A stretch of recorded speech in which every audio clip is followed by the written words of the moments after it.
Tom Cruise was nominated in 2023 for a Best Picture Academy Award as a producer for Top Gun Maverick.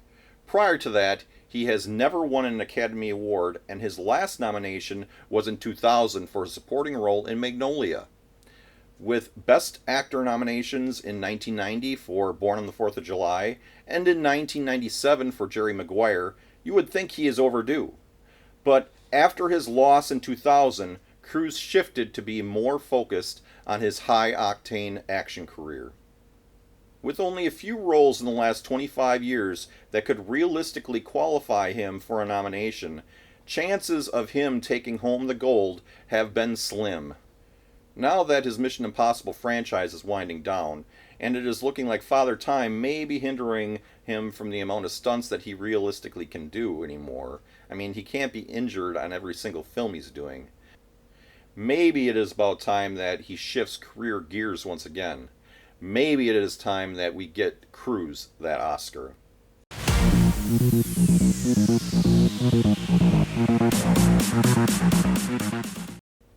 Welcome to Keys in the Cooler, where we talk about new movies, old movies from my stash, and anything else that we feel like talking about. I am Bob. Tom Cruise is a Hollywood icon. My wife and I have been fans of his for decades. My wife saw Top Gun in London. We went to Interview with the Vampire on the night of our engagement. On our honeymoon, we went to Planet Hollywood, and we sat by the shoes that he wore in the movie Legend, and also saw the jumpsuit that he wore in Top Gun. I dressed up as Maverick from Top Gun for Halloween at work one year. And that was just the first decade of our fandom of Tom Cruise. Don't get me wrong, when Tom Cruise jumped on the couch and divorced Nicole Kidman, our fandoms did start to fade, but we still have been huge fans of his work. Today I want to talk to you about our cooler pick, the Oscar-nominated film Top Gun Maverick, why I have it in my collection, and what kind of rating I give it. On the flip side, I want to talk about the Tom Cruise movie that he would rather forget, Losing It, why I don't have it in my collection, and what kind of keys rating I would give that movie. Finally, I want to talk about how we can capture that The Color of Money, lightning in a bottle, for Mr. Tom Cruise, and get him that Best Actor Academy Award by taking that coin and using both sides of it for a win. Alright, let's start by talking about the Academy Award nominated Top Gun Maverick. Top Gun Maverick was directed by Joseph Kosinski. He also was director of Cruise's Oblivion and Tron Legacy. The writing team for Top Gun Maverick included, for the story, we have Justin Marks and Peter Craig. Justin Marks was known mainly for The Jungle Book, and Peter Craig was part of The Batman and Mockingjay 1 and 2 Hunger Games, those two movies. The screenplay was written by Aaron Krieger from Dumbo and a lot of the Transformer franchise movies. Aaron Warren Singer, who was best known for American Hustle. And then, obviously, the name that comes up a lot, Christopher McQuarrie, who is part of the Mission Impossible franchise writing team. The cast of Top Gun Maverick is, obviously, we have Tom Cruise, who plays Captain Pete Maverick Mitchell. Maverick's love interest in this movie is played by Jennifer Connelly. The character's name is Penny. Penny is different from his love interest in the first Top Gun. Jennifer is best known for her Best Supporting Actress Academy Award win for A Beautiful Mind, and in her younger years she played in Labyrinth and also The Rocketeer. Miles Teller, best known for his work in the Divergent franchise and Whiplash, plays Rooster. Rooster is the son of Goose from the first movie. Val Kilmer returns as Iceman, although a small role in the movie, a very powerful one. Val Kilmer is best known from his work as Iceman in the first Top Gun, his work in Tombstone, and also in Batman Forever. Bashir Salahuddin plays Hondo, and he was in Cyrano and Paradise. Jon Hamm plays Cyclone. Jon Hamm was in Mad Men, where he was an Emmy Award winning lead actor in that drama series. He was also in Bad Times at the El Royale, Tag, and Baby Driver. Glenn Powell plays Hangman, and he was recently in Twisters and also was in Hidden Figures. Monica Barbaro plays Phoenix, and she was in A Complete Unknown and was an Oscar nominated Best Actress for that movie. Lewis Pullman plays Bob. Lewis Pullman is the son of Bill Pullman, which I just found out, which is pretty cool. He will be in the up and coming movie this summer called The Thunderbolts, and was also in Bad Times at the El Royale with Jon Hamm. There are a lot of other actors that are in this movie, but those are really the top ones for appearances that I want to kind of name. I don't want to spend this entire show naming all the actors. Top Gun Maverick is really about the character of Maverick coming back to assist the military in achieving an impossible mission. Similar to his franchise Mission Impossible, this movie really focuses more around, obviously, Top Gun pilots needing to be taught by the rebel Maverick how to do things his way so that they can achieve this impossible mission. In the mix of that, one of the pilots that was chosen for this mission is Rooster, who is the son of Goose, as I had mentioned earlier. And Maverick is struggling to allow Rooster to be part of this mission because he doesn't want to make the same mistake again and lose Rooster like he lost his good old friend Goose. Also, a side part of the story is they throw in the love story that evolves throughout the film, which is really kind of a side story that they could completely have left out, but I understand that they were probably trying to kind of pick up on some of the cues from the first movie, so they put that in there as well. So, without giving away the ending of the movie, obviously Maverick is helping the pilots, and they have this death defying mission that they need to accomplish. What happens in the end? How does his relationship with Rooster end up? Does Rooster actually participate? Does Maverick's love interest relationship blossom? I don't know. You'll have to see the movie to find out if you haven't seen it already. Top Gun Maverick was nominated for many Academy Awards. It did win for Best Sound, which I entirely agree with. This was one of those movies that I told people to see in the theater because the flying scenes in the jets were literally making the seats rumble, and these seats didn't have those rump shakers. This was just from the theater sound in general. So it was very awesome when it came to the sound. It also was nominated for Best Achievement in Film Editing, Best Achievement in Music written for a motion picture, Original Song. It was nominated for Best Achievement in Visual Effects, Best Motion Picture of the Year, but it lost to Everything Everywhere All at Once, and Best Adapted Screenplay. The Best Actor winner that year was Brendan Fraser for The Whale. Tom Cruise wasn't nominated, but if you look at the lineup of actors that were in that category and the winner, you can't really put Maverick up against Brendan Fraser's character in The Whale. I can tell you that Brendan Fraser did deserve that win. Alright, before I even get to my keys rating on Top Gun Maverick, let's talk about Losing It. Losing It is a movie that Tom Cruise did in 1982, and he has said that he would rather forget about this movie.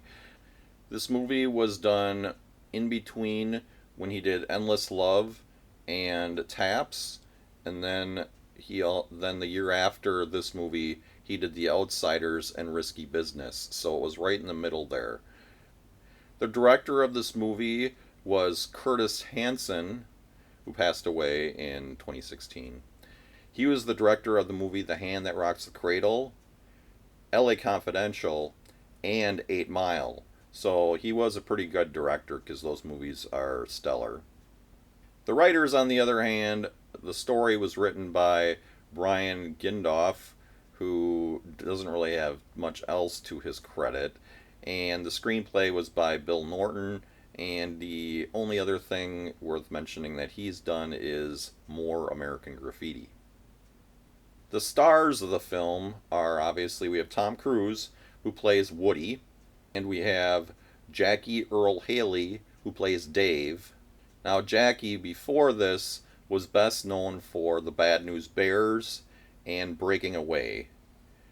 Now, Jackie went on to later in his career win the Best Supporting Actor Academy Award for Little Children in 2006. And he's done several other things after that, including Watchmen and RoboCop. So he's gotten a lot of work and he's doing really well for himself. Another actor that's in this movie who plays Spider is John Stockwell, and John ended up the following year starring in Christine, Stephen King's movie, and My Science Project, as well as having a role in Top Gun where he played Cougar. John P. Nevin Jr. played Wendell, aka Wimp. Before that, he was in Taps with Tom Cruise. And the following year after this, he was in Vacation, the National Lampoon's movie with Chevy Chase. Now he's retired from acting. He hasn't done anything in a very long time.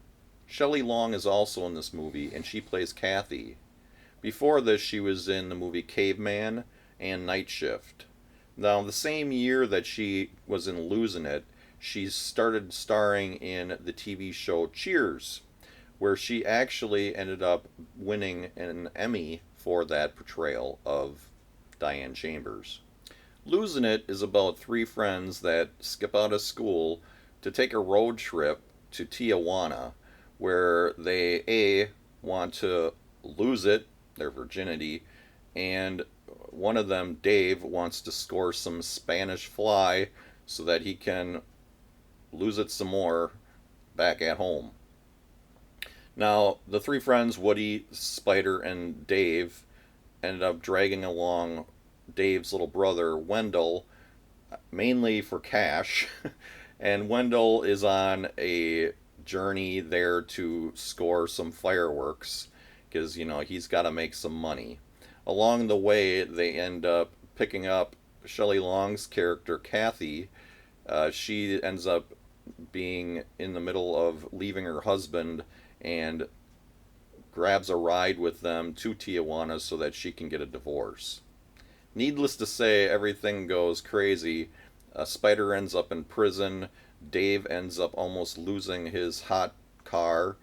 And Woody is struggling because he went down there specifically to lose his virginity, but he's struggling with trying to do that.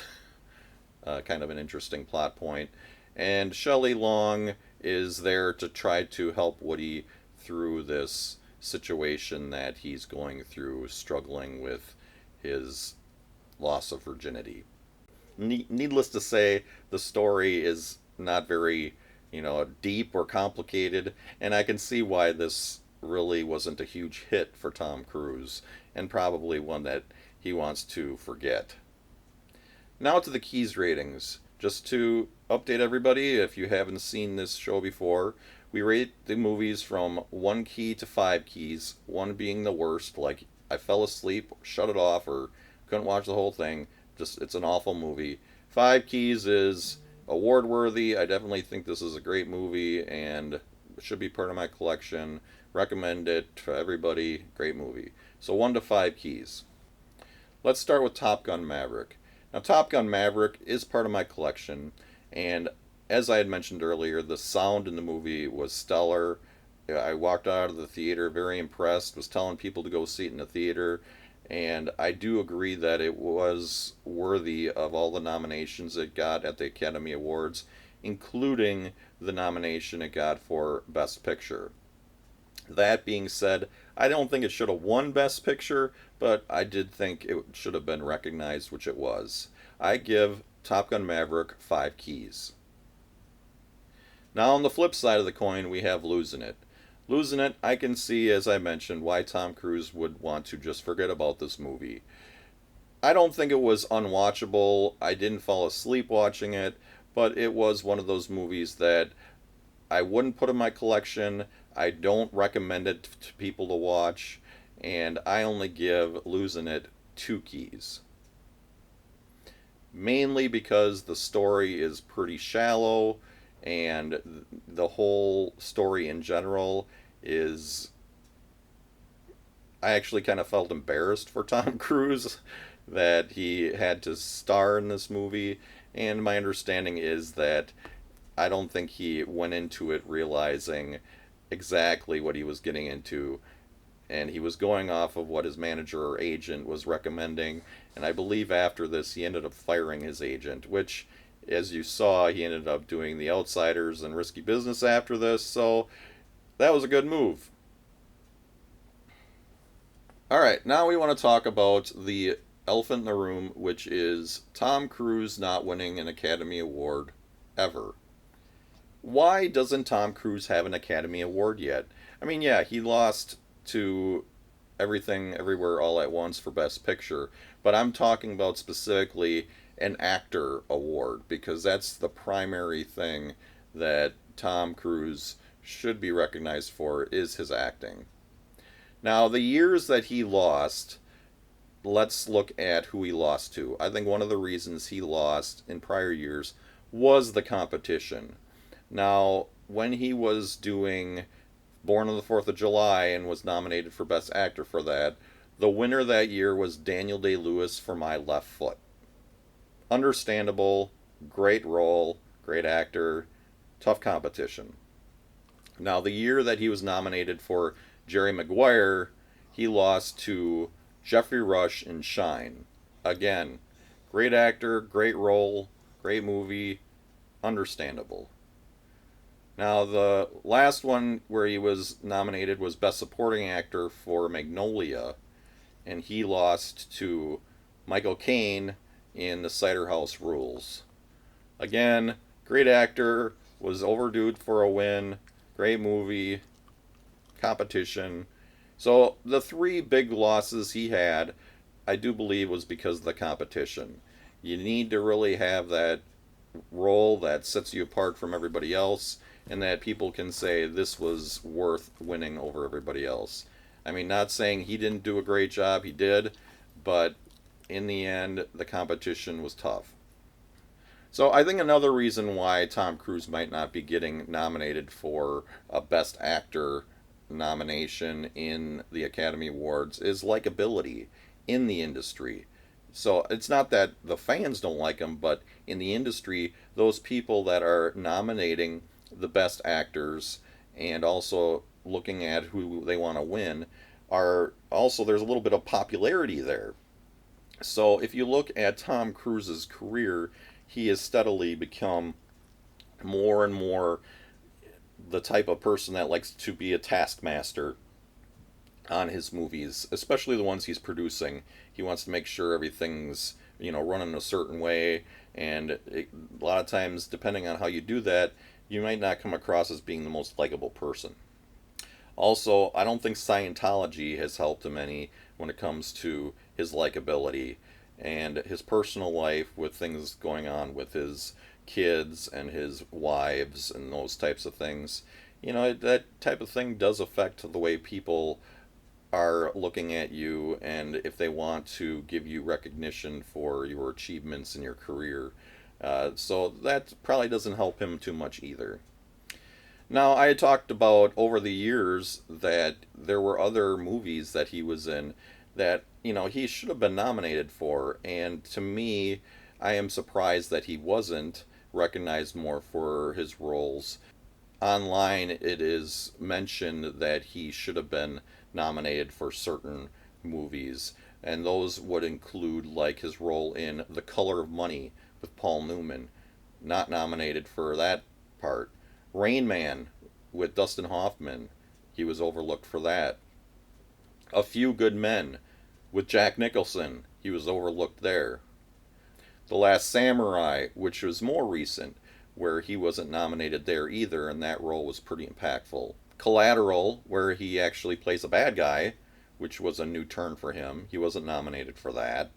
Tropic Thunder, where he really challenged his comedic roots. That he wasn't nominated for, but I can see where that probably was a little more not an Academy Award type of movie. One that I'll mention that I think he should have been nominated for, but again, probably not an Academy Award type of movie, was Rock of Ages. Although the story was pretty bad, his portrayal of the rock star in that movie was stellar, and his singing was great. I just felt that he should have been recognized for that. And finally, the one movie that I felt he should have been nominated for, I mean, following Jerry Maguire and with the type of role it was and how it kind of played him opposite with how he is about his looks, was Vanilla Sky. I really felt that his role in Vanilla Sky was really like over the top, and the fact that he played that character, which to me was a lot like him in the sense of how he is about how he looks and the challenges that he had to deal with when it came to losing one of his strengths. I just felt that that was one of those roles that he should have been nominated for, at least recognized in a lot more things, and to me, that role could have gotten him an Academy Award. So, how do we get Tom Cruise that Academy Award win for Best Actor?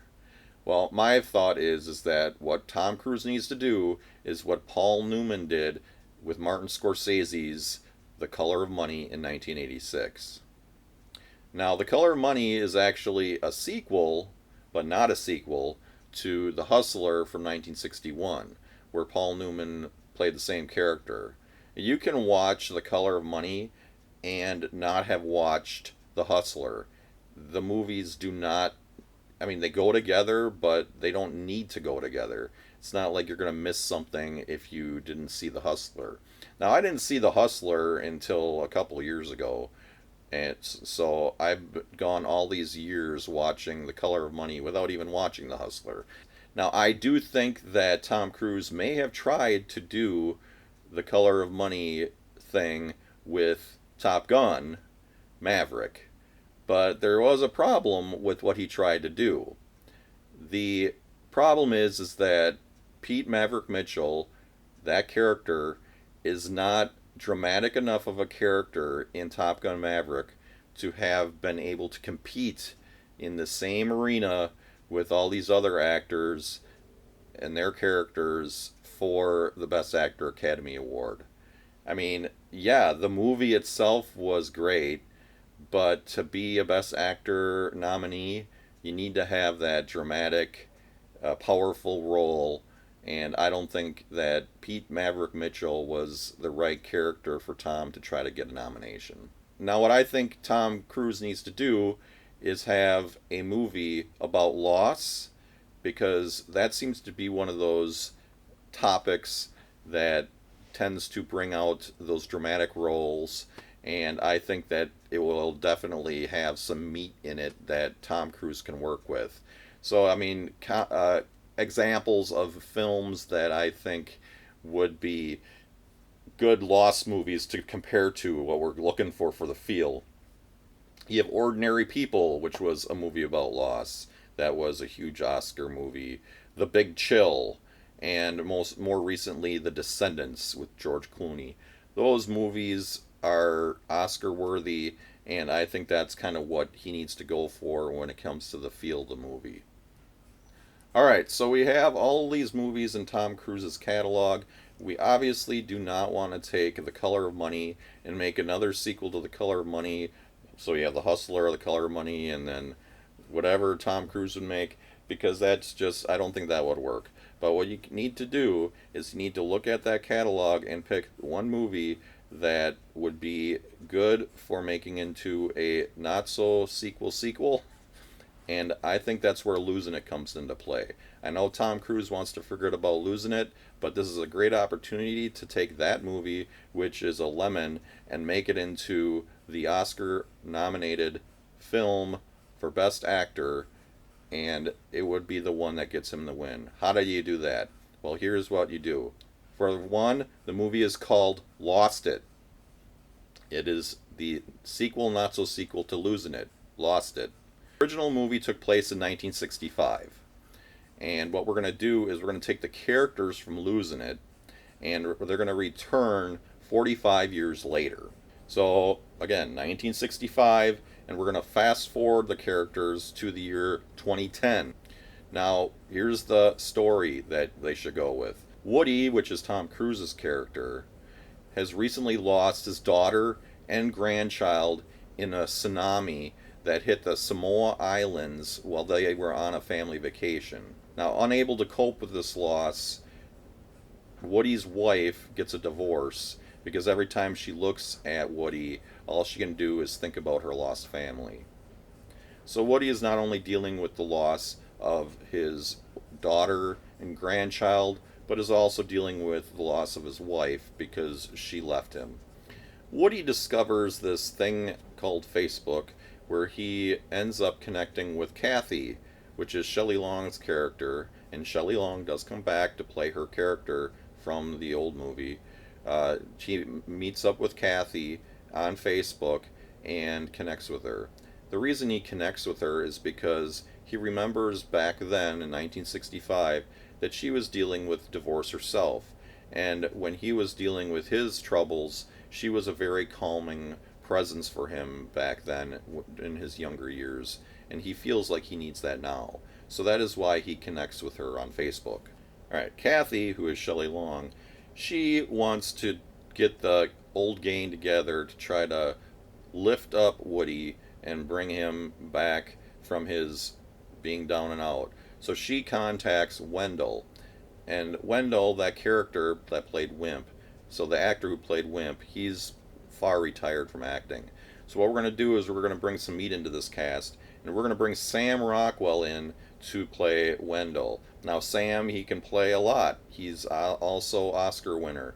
Sam can play comic relief, he can play drama, he can do it all. So I think Sam would be a great addition to this cast, and he's the right age. And what Wendell does is Wendell agrees to finance the trip to Tijuana because Wendell has expanded his financial prowess and he is now a billionaire. Obviously, in the original movie, he was really focused on making money on those fireworks. So what we're going to find is that Wendell over the years has become this billionaire, and he has agreed to finance the road trip. Now the thing is Wendell also has his loss.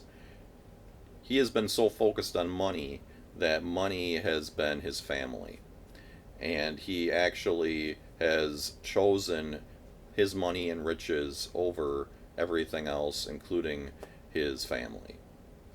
Kathy also convinces Spider and Dave to join in this road trip. Now, with Spider and Dave, now Spider, since the trip to Tijuana in his late teens, he is no longer the courageous guy that he originally was.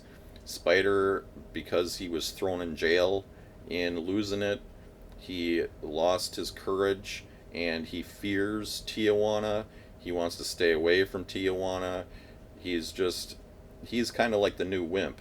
He is no longer the courageous, tough guy that he used to be because that experience freaked him out. And over the years, he has passed on all these great experiences because of fear. So Spider, he is working at a used car lot, and to go on this trip, he ends up losing his job. So Spider is down and out. He's lost it when it comes to his job, and he's also lost his courage. Now Dave is another one. Dave, since the trip in 1965, graduated from high school and started to go to college. and then he ended up getting drafted into the army and going to Vietnam. Now, Vietnam ended up really messing Dave up, and Dave struggled when he got back, got into drugs heavily, and just basically chose to completely disengage from all of his friends and family, and he chose drugs over everything. If you remember, Dave and Wendell are brothers, and they completely lost touch and weren't in contact with each other for decades. So, Dave, yes, he did lose it in the 70s, but since then, he has gained it back. He went to treatment, he got married, and he had kids, and now he has a grandchild on the way.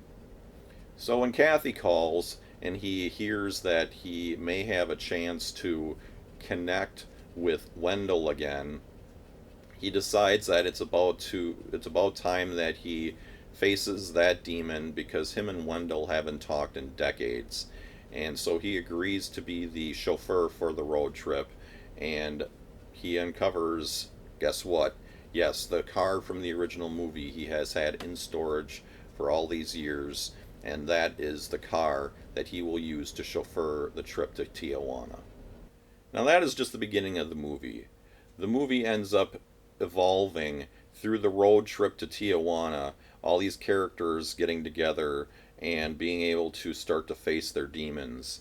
Kathy, she ends up being kind of a more of a guardian angel, and she is the eldest of all of them and uses her wisdom to try to help them out and try to help them navigate these issues. I mean, you have Spider trying to face his fear of Tijuana in general, and also any challenges that may face him.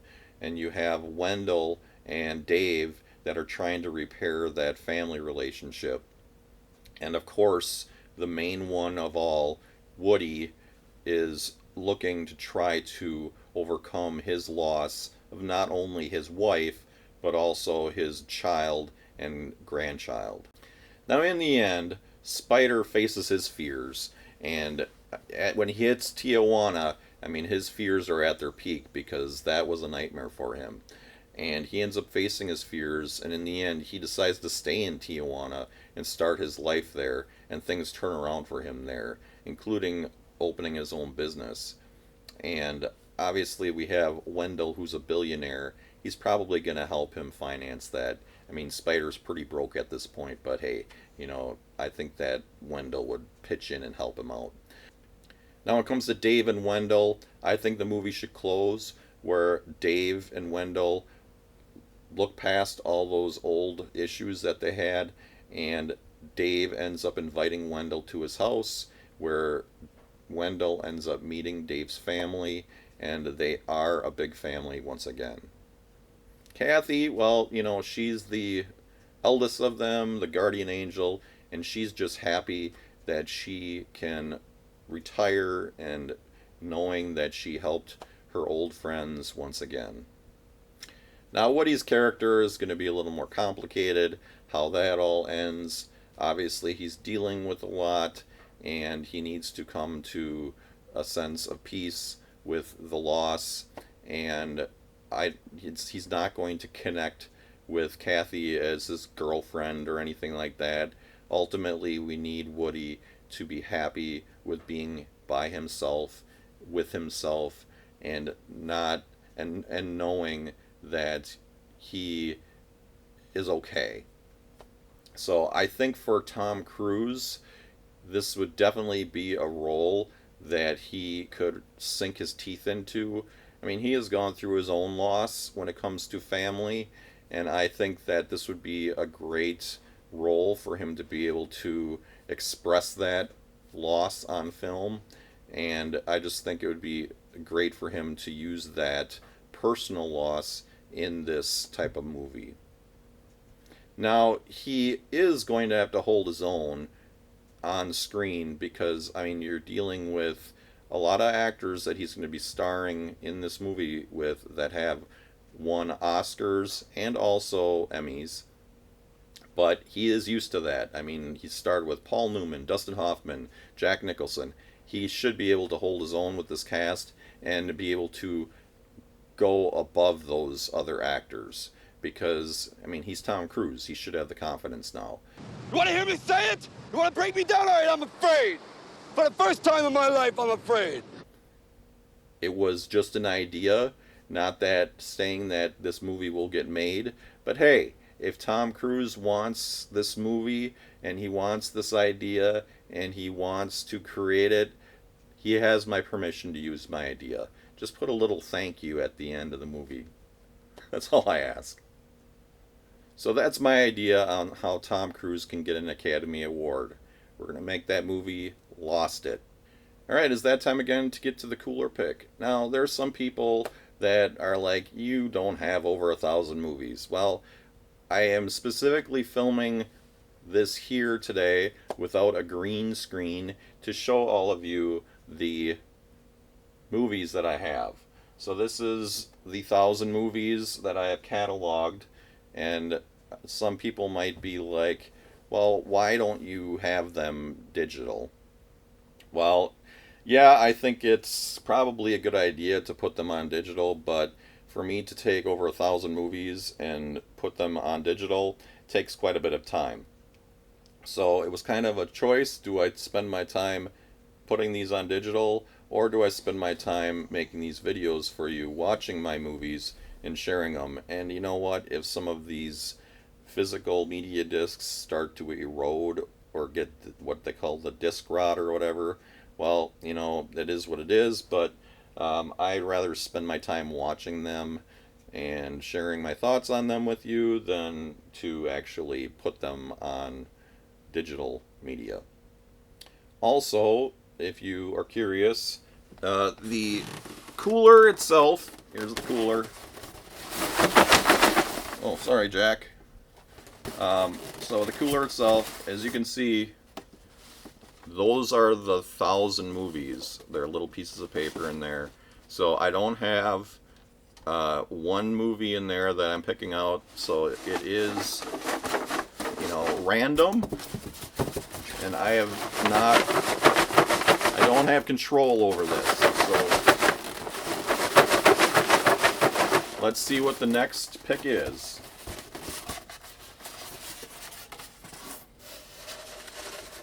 I am not looking.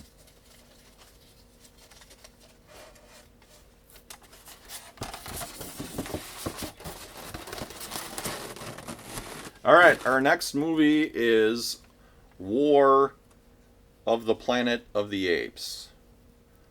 Alright, so our next movie that we are going to talk about is War of the Planet of the Apes. This is Bob signing off. And I'm going to ask for a little help from my friend here. Jack, where are the keys? We are so happy that you could join us. If you found this episode to your liking, please click the like button and subscribe to our channel. We would love you to join our Facebook group to continue discussing this movie. Our group is called Keys in the Cooler with no spaces. We hope to see you soon.